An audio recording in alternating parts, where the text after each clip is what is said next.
I have a question. Are you more scared of getting an STI or are you more scared of getting pregnant? And think about this from your 19-year-old self's perspective. Which one scares you more? What? You know, a child is a lifetime contract. Yeah. STI tutatibu. But diapers, school fees, no. But hata ukiwa 19 unakwanga ukiona school fees. Ukwangi ukiona school fees. Unakwanga like watu watasema nini? That's true. Like kama the child won't grow.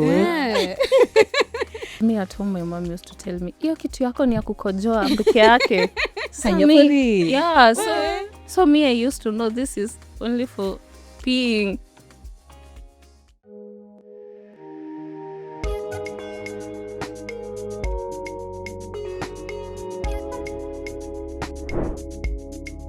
That's what she said. Hi guys, welcome to That's What She Said, the podcast. My name is Dr. Hope Simiyu. I'm a medical doctor, a health advocate, and today I'm your host. So I'm joined by some lovely ladies. They're not guests, they're my co-hosts, and I want them to introduce themselves and then we'll go on. So I'll start here and then we'll go there. Hi everyone, my name is Hetha Wanzila. I'm a teacher by profession. I'm an advocate for teenage and adolescent health. I advocate for teenage pregnancies. I'm a founder of Ignite Vijana Initiative, whereby we spread awareness on sexual and reproductive health. Makofi? Hey, over to you. My good names are Valerie Juma, but most of you know me as Valerie the Storyteller. I'm a digital content creator. I tell stories. I'm a human rights advocate, and also I'm the voice of ladies from the slum. I'm a daughter to my mom, a sister to 3, but a friend to many. Yeah, that's me. And I feel like I'm so happy to be here with you, Daktari. You're so pretty. Thanks, me God. And look at that beautiful dog. I know, she's teacher looking over so there. nice. Yes. Thank you. You look Thank like you a so doll. much. You look by like the a way. Barbie. Yes, I'm happy to be here. Nataka tuoge. Sindio? Yeah. Okay, so I do this dragon motor testing. Wow. So we just speak freely. It's a safe space. It's an open space. Yeah. Whatever you want to say, uonge. Okay. Wow. But before we get there, let's just, come the space kidogo. You're walking today and then you find a bag of money. What are you doing with it? A bag of money, how much? I don't know. I haven't opened the bag. Ni pesa tu. Ukifanya hivi, it's heavy. What It's are you heavy. doing? First of all, I'm going on a vacation because I need a break from life, from responsibilities, from everything. Yeah, like a break, a vacation. Then I can think about what will I do with the extra money because it must be a lot. Wow. What about you, Val? Mimi kwanza, I don't know where you guys are getting that bag of money because hata kupata shilingi hakuna. But if I get a bag of money right now, what will I do? I'll hire a boyfriend for the rest of the week. Okay. Yes. Okay. I want to hire a man. Afanye kila kitu yenye nataka afanye. The way they do to us, yeah? Now, open the door. Tie my hair. Nataka kutesa kijana ya mtu. And then I take myself on a vacation, obviously, later. Me, I think I'd be scared to pick it, by the way. Really? Yeah, I'd be so scared. But there How are do you stories be scared about of picking money. You've seen on the roads, stories? Yeah. I don't know, funny You can things just become happen. mad. Nitaipita hivi. Mimi kwanza hata I won't even believe because where are you getting money nowadays? Hakuna pesa hata hiyo ya kuangusha. Manifest, my friend, manifest. Anyway, so let's get to the episode. So today we're talking about reproductive health, reproductive realities. And I know you've mentioned that you are very big on advocating for women, also yourself, Valerie. Yeah. So I wanted to talk about what are some of the challenges we face, the realities, some of the things that you became an adult, you're just like, guy, I think I should have known about this earlier, things like that. Yeah. And most of the time when we do things, especially advocacy, most of the time our topics come from like our lived experiences. So I just want to hear from you guys growing up and maybe just your life. What are some of the challenges that you've seen around women's reproductive health? Then you can set the tone for the episode. Something I've seen as a challenge, you find sometimes you are a lady you have started your periods, and then maybe you are engaging in unprotected sex, but no one mentored you, no one told you. When you get into sex, this is what you do. You need to protect yourself from infections. You need to protect yourself from pregnancies. And then now you have to learn on the field. You are released there.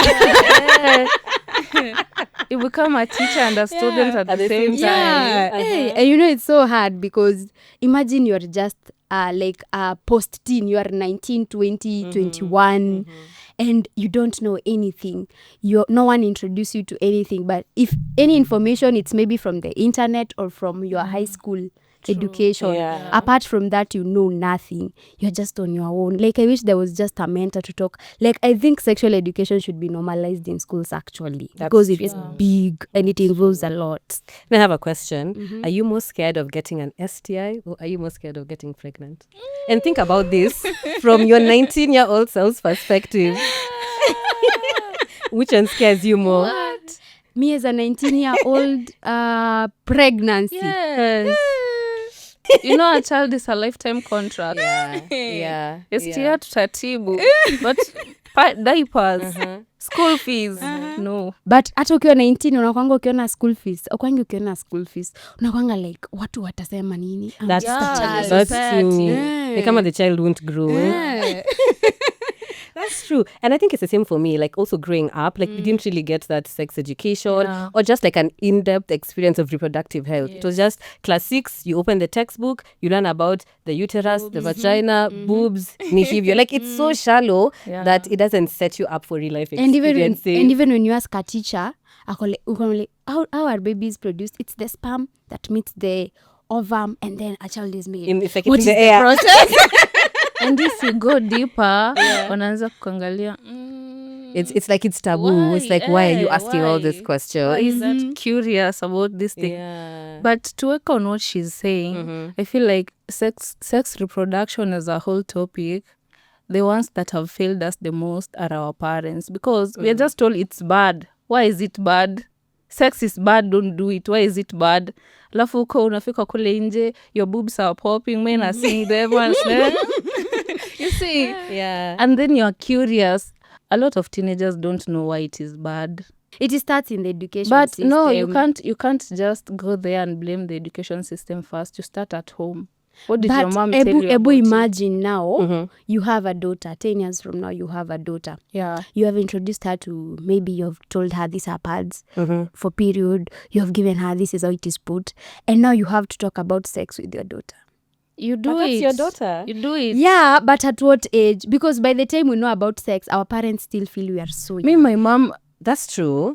But I think now it depends on the relationship you have with your child. You see, if you culture them and nurture them from an early age, then you'd be able to see, okay, fine, this is what they understand. Maybe this is when I can introduce. You've heard of this thing, the birds and the bees, and how, like, mostly in the West, that's how they start introducing the conversation around sex to their kids. So you can just judge and, maybe my child she's more vocal. Maybe she hangs out with boys a lot. I should have this conversation. So I think I agree with Val that it should start at home. And then also the education system should complement. Yes. Yeah. Yeah, sure. Yeah. Baby. because me at home, my mom used to tell me, hiyo kitu yako ni ya kukojoa peke yake. So me, I used to know this is only for peeing. Yeah. But mbona ananiambia hivyo because I'm young? Kwa nini ananiambia hivyo? She's not even going deeper. Me, I learned mine in school. Me was that one who asked questions. What about this? What about this? Shauri yako if you think that I want to do them, but I just want to know. I'm curious, yeah. And I feel like the shallow information that the society, or rather our parents, give us are the ones that are misleading a lot of people. A lot of teenagers, because ukikatazwa kitu utataka kujua kwa nini nakatazwa, and you go there. Curiosity. Yeah. It killed the cats. Yeah. Walimu. Now, Heather answered, and we'll go more into this, but I want us to go to Val just a little bit. So I know, Val, you mentioned that you grew up in the slums, and there's so many challenges that we've had over the years about reproductive health, access and rights. Do you care to share some of the challenges, the barriers that you've seen growing up? It might not be you per se, maybe your friends, or you just saw in the community. I'll be happy too, because I feel like ladies from the slums are being judged, but people don't know the whole story. So first, what we are being affected, like the ones that are affecting us the most is teenage pregnancy. You know, we come from a community of lack. Something small as food can get you pregnant. Yeah. And plus, I've told you, our parents don't educate us about sexual reproduction. I'm sorry. And they are busy also. Like for me, I grew up with a single mom. She's busy looking for money to cater for our education, everything. Now, they don't have time. Some things they don't want to talk about them. Like if I go to my mom, for example, and I say, Mom, yule mbaba, mind you, maybe I'm 13, 14, I'm just a teenager. Yule mbaba amenishika matiti. Ulikuwa unafanya nini huko? Yeah, you get those are the response that we get from the society. And you find maybe a young girl, maybe 13, your age 13, mostly they are class 7 and class 8. Those are the age, 13, 14 years, she's pregnant. Imagine Dr. Hope, a 13-year-old is pregnant, but the society is blaming her. Mtoto wa 13 years. That's so young. Like, what does she know? Yeah. Exactly. See, you're a teacher, you know. Yeah. Even me, I feel like I don't know anything, though at least nimepita hiyo age ya kukuwa teenager. And also, abortion. What? Ladies are dying because of abortion. Me personally, I don't normalize abortion because there's a darker side that people don't talk about it. It's just, oh, you're not ready to have a child, get rid of it. I'd also want to ask you, do you think there's a certain age that a girl should not perform abortion procedure? Age in terms of how old they are? Yeah. There's no age set in stone. What we look at most of the time is how big or how old the baby is because of the risks associated with it. So, like, for how months? Normally, I think in Kenya, like when she's about 18 weeks, many doctors are not scared, but not willing to perform the procedure just because you can bleed a lot, the baby has grown, like there's a lot of risks associated with it. So we say that if you're going to have an abortion or if you're going to terminate the pregnancy, then under 12 weeks is more ideal. 12 weeks is like 3 12 months. is like 3 months. Yeah. Because remember, the bigger the baby is getting now, the risk of bleeding and so many other factors come into play. And do you think that there's enough is enough? Like, first of all, let me clarify. You know, in Kenya, abortion is illegal. It's illegal. Yes, and yes. it is being done for free. Nowadays, it's normal. Where is it According being to done the for law. I free? know a place. That's why I'm telling you this. I don't normalize abortion because people are dying out of abortion. As a doctor, if for example, I'm your patient, I'm your abortion patient, when do you think it's time to tell me, Valerie, enough is enough? Umefanya sana, imetosha. I would say like now, maybe there's a problem in my part as the doctor because especially if I've seen you maybe once and then twice and then again, why am I not talking to you about family planning? Exactly. You know, like why am I not talking to you about other things that can prevent you from getting pregnant? But you know, we don't like family plan. Let me just be honest. We don't like it because to limit, like for example, it has a lot of the sportings, because the purpose of family planning is for you to have safe sex. And you can't have sex when you're bleeding, the sportings, it is not enjoyable, you're smelling. So yes, why are you smelling? See, the sportings, like this one's for 3 months. It has a lot of side effects. So that is why majority of ladies don't like family planning because it has a lot of side effects, and we feel like it is to limit. We wanted to do sex, but now it is becoming hard for us to do sex because of you go there, you look at your panties or maybe panty liner, you find you've already stained it. When I feel demotivated, even the you society postpone. has played a role, like in people not normalizing family planning.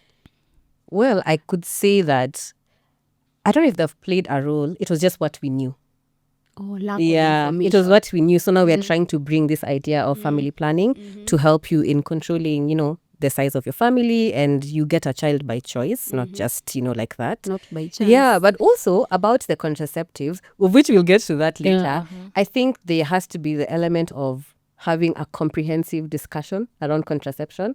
It can't just be, this is the one that you'll be on and it's the one available. You're supposed to have a discussion so that you say, I don't like the spotting, I don't like this one doesn't work well on me, and then we see which one is our best fit for you. Okay. That's something I'm really trying to get out there, so that you don't feel like it's this one that You are limited to one Yeah. option. It is because also the beliefs of the society. They believe That's that true. certain contraceptives will make you infertile. That is why majority of people, Who came up with that one? Yeah. Me, I want to know who came up with that one. I don't know. We found it here. You found it here? Yeah. And it is continuing. Like I was saying, a lot of young girls, teenage girls are dying out of abortions in the slums because,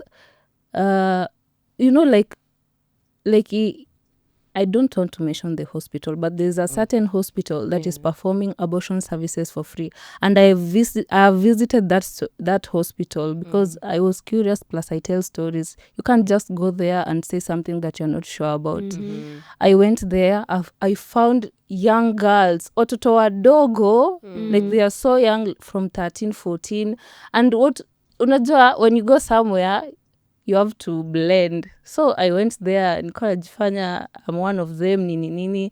We chat, nisikie your opinion, then I weigh what is happening. So when you go there, as a doctor, tell me if what they are doing is okay. You go there, you register by writing your name. There's no ID involved. But you're a child. Imagine you're a child and you've went there alone without your parent. Okay.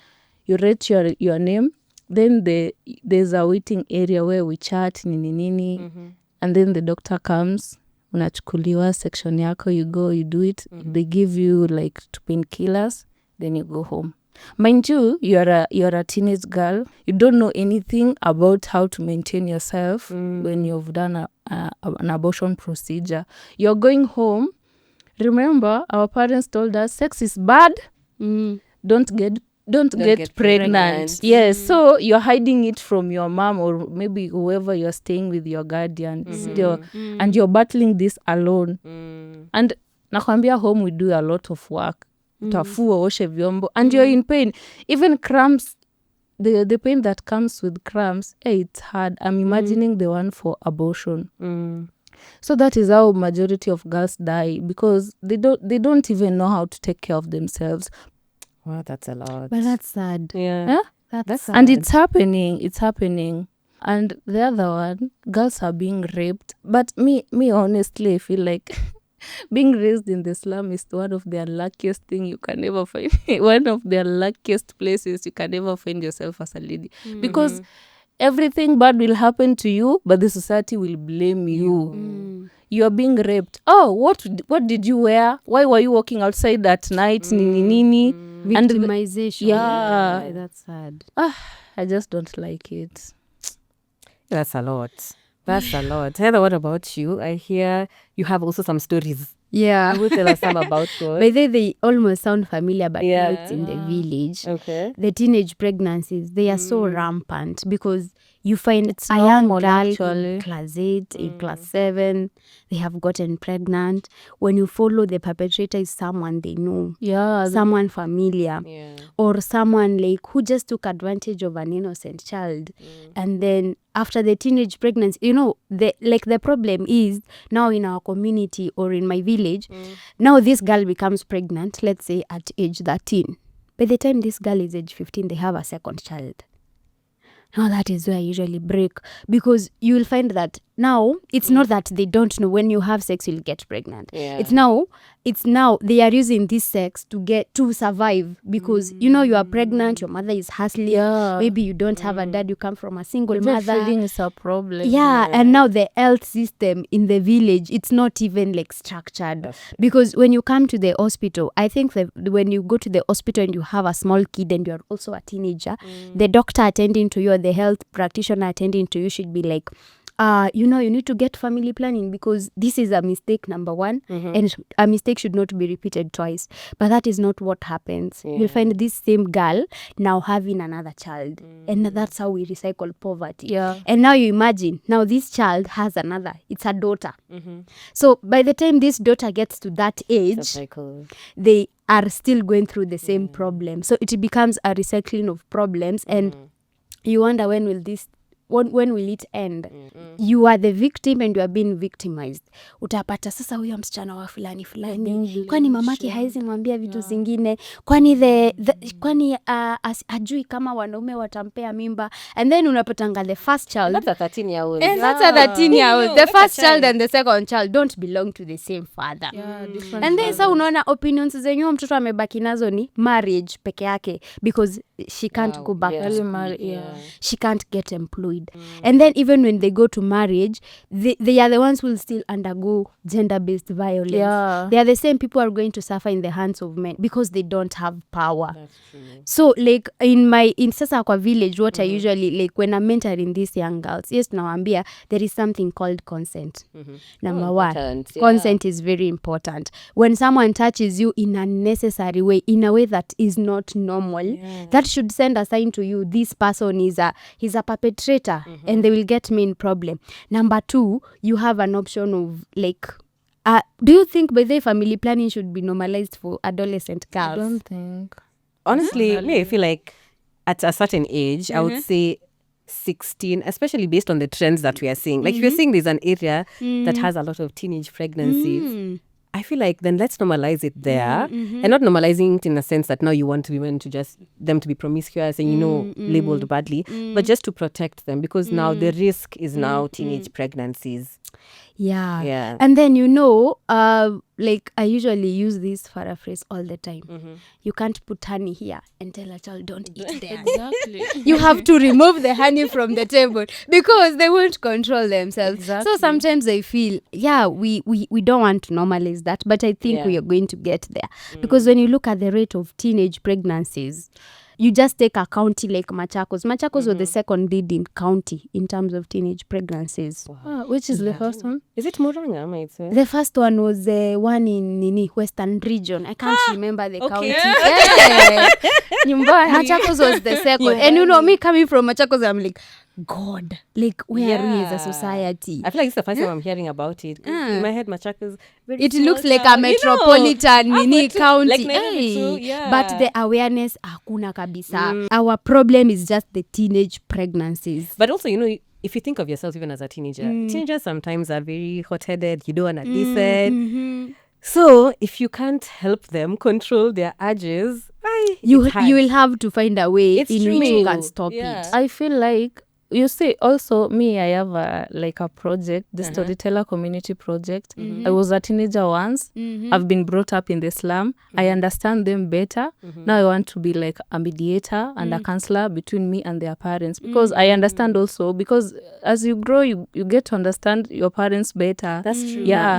Now I understand where my mom was coming from, but I also understand the teenager. So I'm like in between. Now I give... You see, so I feel like in as much as we want to normalize like abortion and contraceptives, kids will always be kids. That's true. In as much as we want to normalize it, it is also affecting them. The thing that we can do most is to counsel them on how to do it. Now Safely. the awareness Safely. part. Yeah. The awareness part. Because coming from a point of lack and you're being given something for free, I'm telling you will misuse it. Because that's day when I was there, I met like this other girl. She was from Kawangware, and that hospital is in Mathare, right? Who told her about that hospital? Her friend from school. So she came. She was pregnant. Yeah, she came to get rid of the pregnancy. Her friend first came, and it's not even the first time. She came, she did the abortion. Then when they are going to school, gali talks. Me by I know this hospital, wanafanya these services for free, come. This girl went. It's not like they are not even aware of what they are doing. They are doing, but I feel like the society, we want to normalize everything to a point that it is risking our lives. You have a She point came, there. no, she has a boyfriend. She went and slept with the boyfriend. And we all know the consequences of raw sex, STDs and pregnancy, those things, right? She blackmailed the boyfriend. The boyfriend gave her 7,000 to go and get rid of the pregnancy. I don't know how much fare you can use from Kawangware to Mathare. So akasema, mi ni mjanja, nilienda nikamuitisha pesa, akanipatia 7,000. So nimetumia hata less than 1000 6000 nimejiekea, amekuja kutoa mimba ya 3 months. So you see, it's like encouraging them because it is here for free, nobody is even questioning you, and those people are so warm hope. You go there, you feel at home, nobody is judging you. But Valerie, I ask you something. If you had a sister, she becomes I have pregnant. 2 sisters. You have 2 sisters. She's 16 years old. Yeah. She just completed her Form 4 or she's in Form 4 that term. She's pregnant. Would you advise her to keep the pregnancy or to go and abort it? You know, like, I want you to put you in that situation because sometimes we talk from a point of privilege. You know, when we are talking from a point of privilege, you don't really get to understand where this girl is coming from. If now it's your sister, she's in Form 4 that term and she's pregnant. She is an A student. So she has the ability to go to Nairobi University, maybe to study abroad. But now, and the person that has made her pregnant is just a border guy. What would you advise her? Number 1, first, because it's her first pregnancy, I have by the way 2 sisters, and one of them is 16, as you're saying, and the other one is in Form 4, an A student. So first of all, it is the first pregnancy. She's so young to take care of it. Obviously, the best decision at that moment is to get rid, To terminate, right? But if she comes again with the second and the third one, no. Number 2, we need to teach this man a lesson. I know the guy. Nani alikupea mimba? That boda guy. Let me take action, because I feel like we know the people that have done this to these young girls. No action is being taken.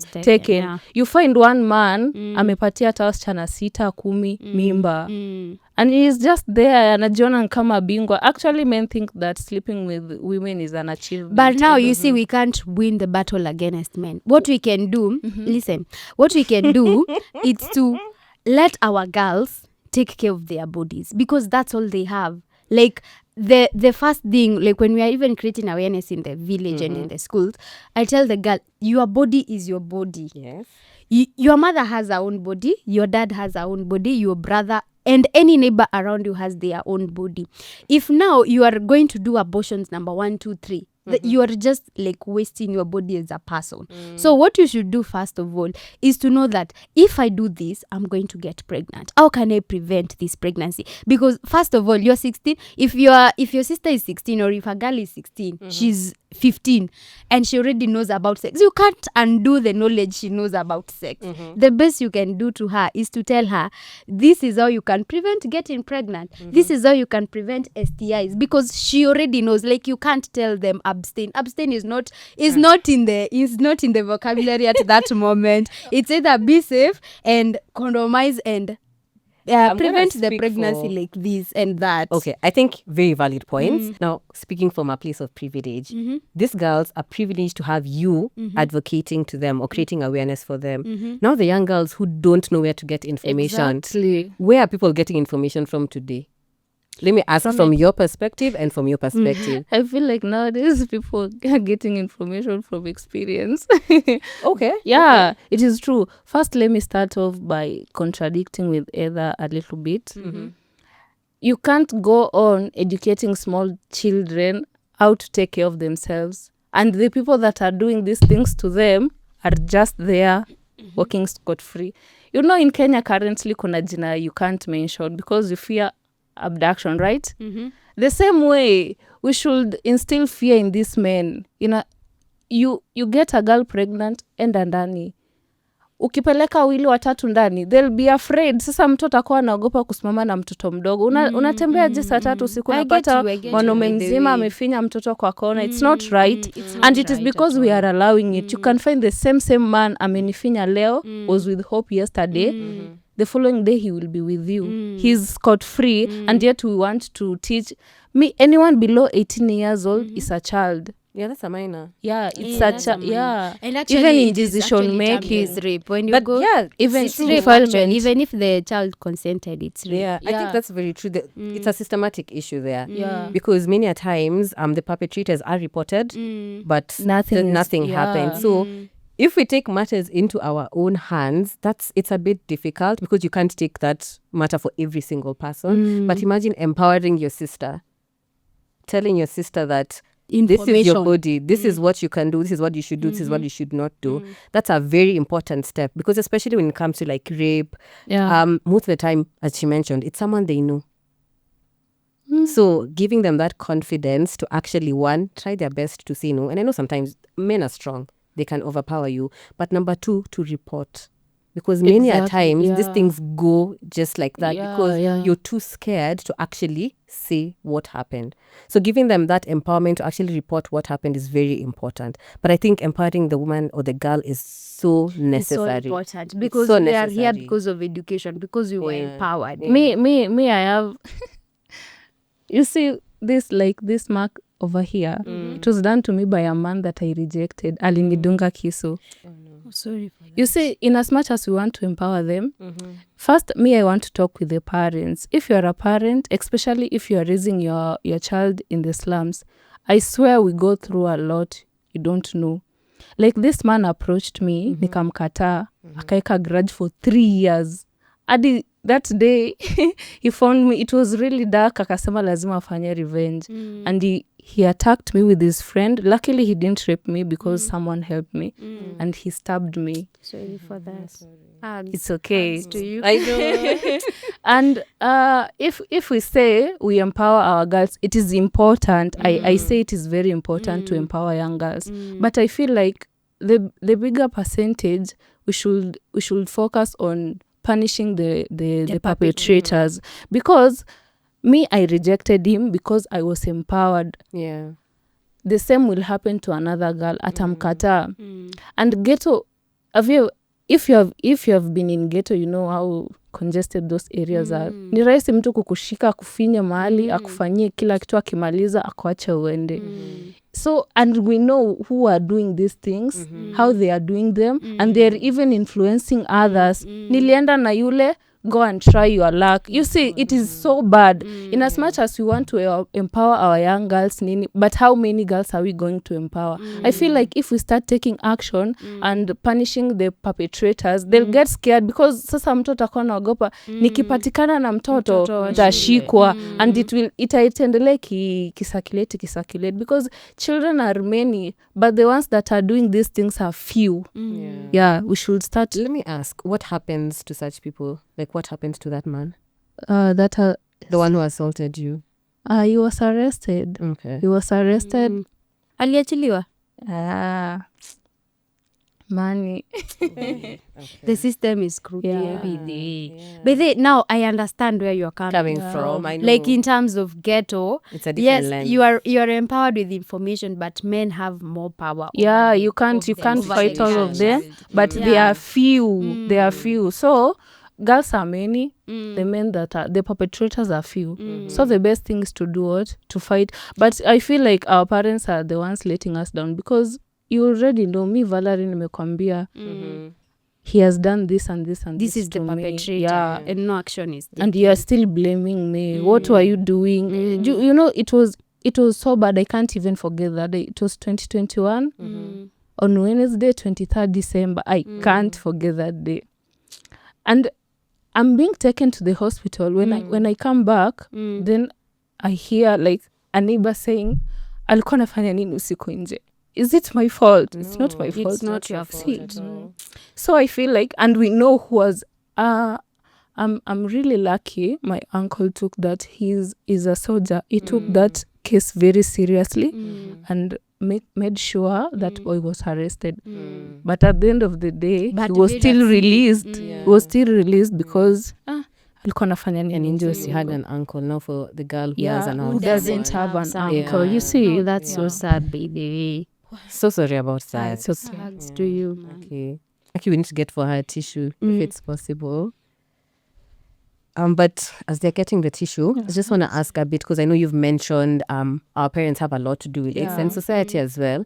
What are some of the things that society has done to make it difficult for a woman to be empowered about her health, and especially her reproductive health? First, I feel like the society are hostile to women.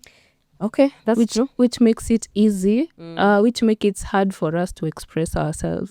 Because if, for example, we are strangers and you hear my story and I've told you the society blamed me, and you have maybe yesterday you were raped, will you come forward and say your story? Because they're still gonna blame you. They are gonna First, blame the society are being hostile to us. That is why we are not sharing a lot. Number two, our parents. I'm focusing on our parents. You're failing us. You don't listen to your kids. You know, sometimes I tell stories, and the stories that people are sending me, I'm even wondering.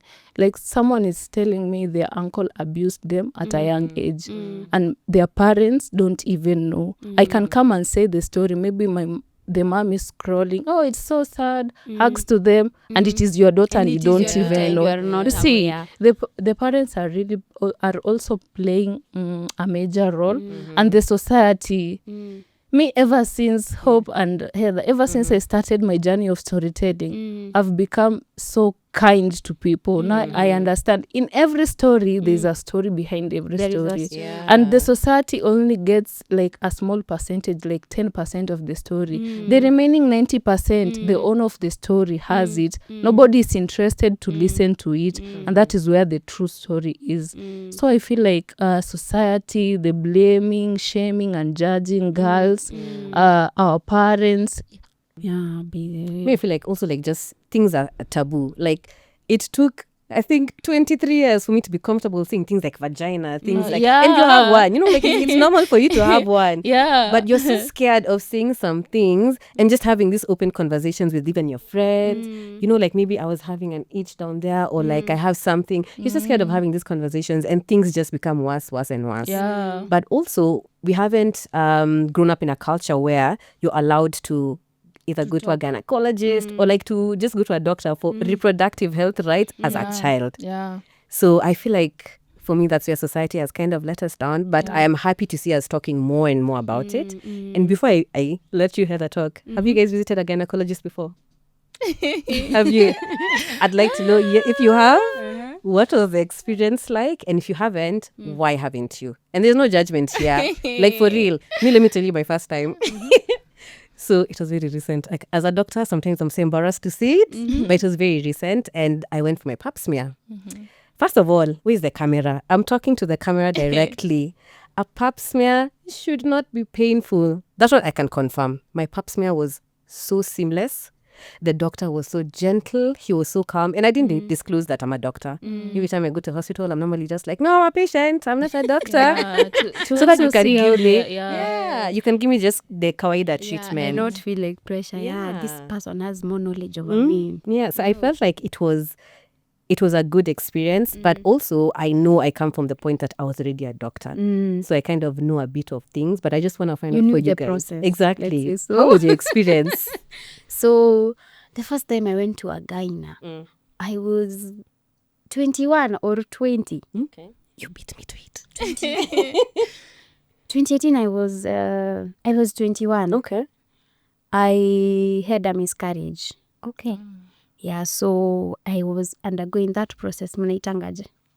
You are to remove the nini. Oh, an MV. Was it an MVA? Yeah, the one. Anyway, no jago. That one. That one. So that was the first time. Uh-huh.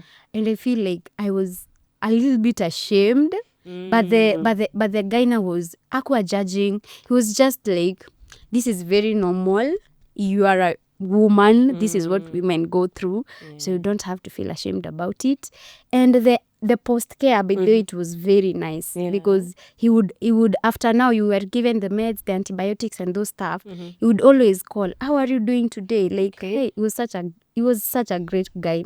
You consented to that, of course. Yeah, I had consented. That's really nice. Yeah, so it was a good experience, and I felt like that was the first time I was intimately interacting with my body inside. Okay. Like, you just appear like a woman like this, but there is another part of you as a woman that we don't talk about. So that was it. Okay. And first of all, going through a miscarriage at 21 is, sorry for that. I know it's a loss to take.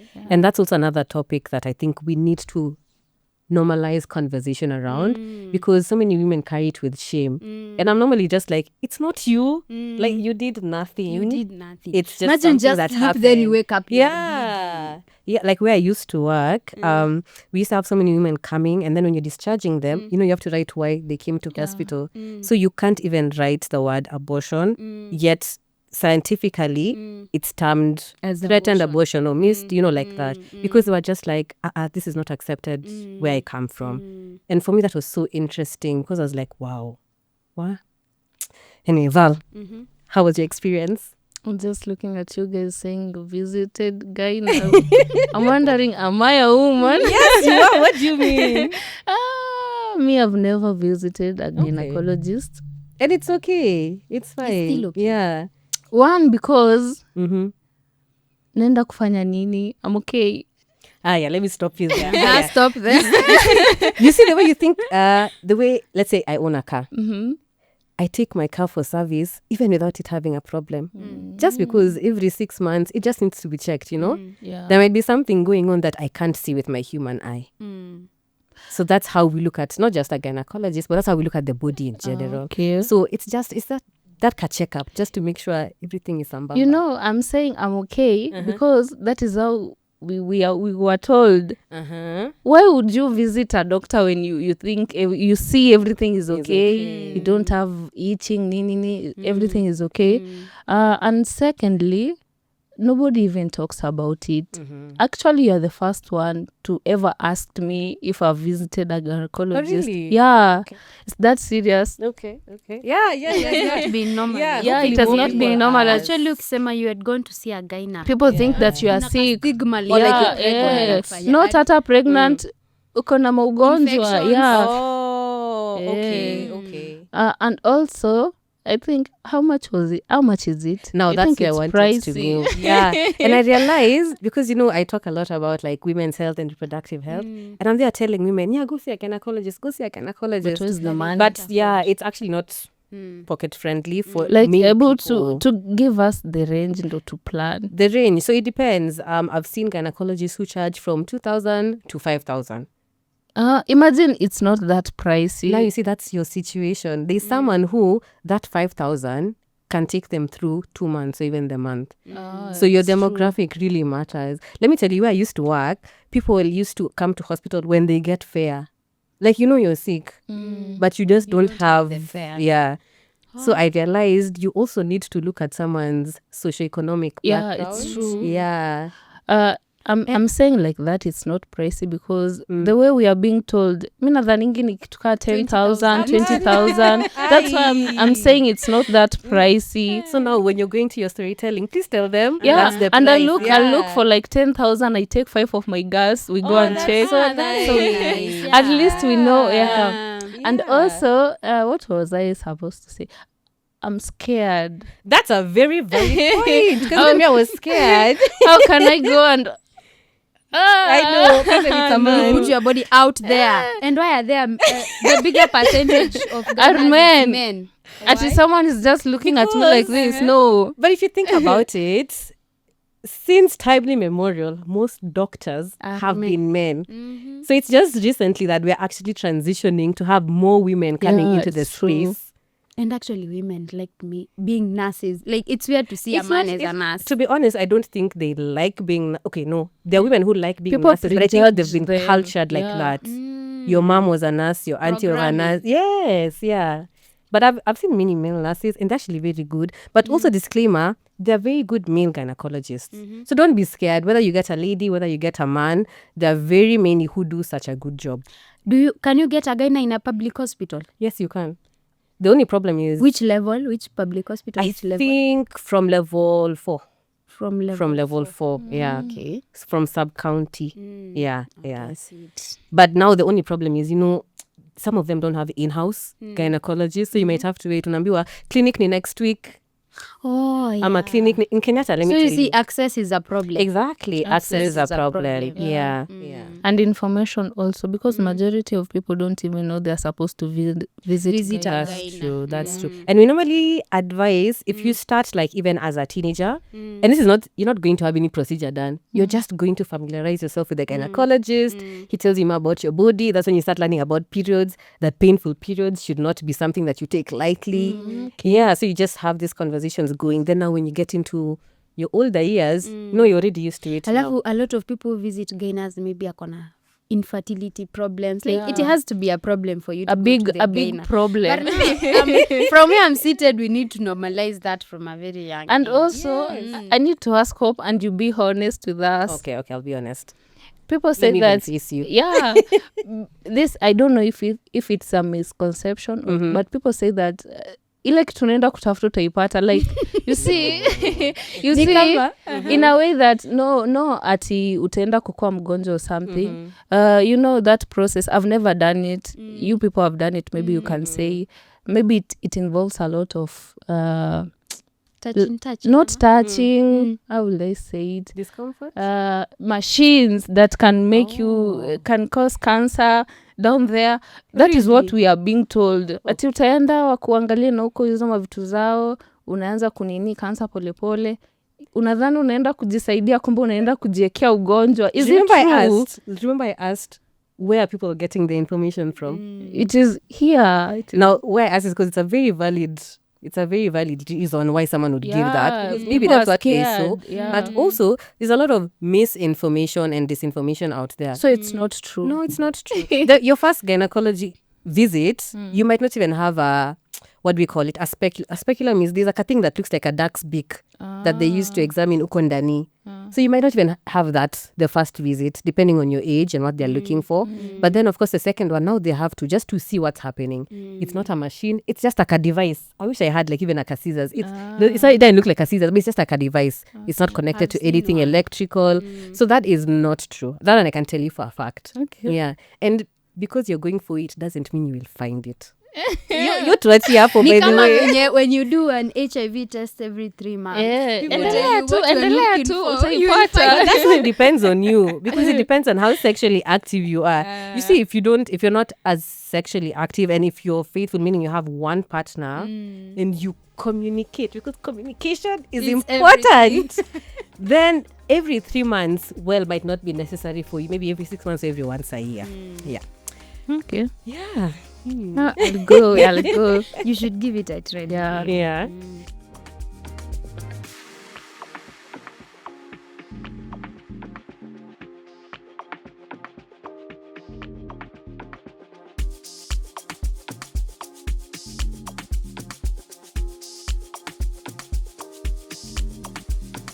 That's what she said.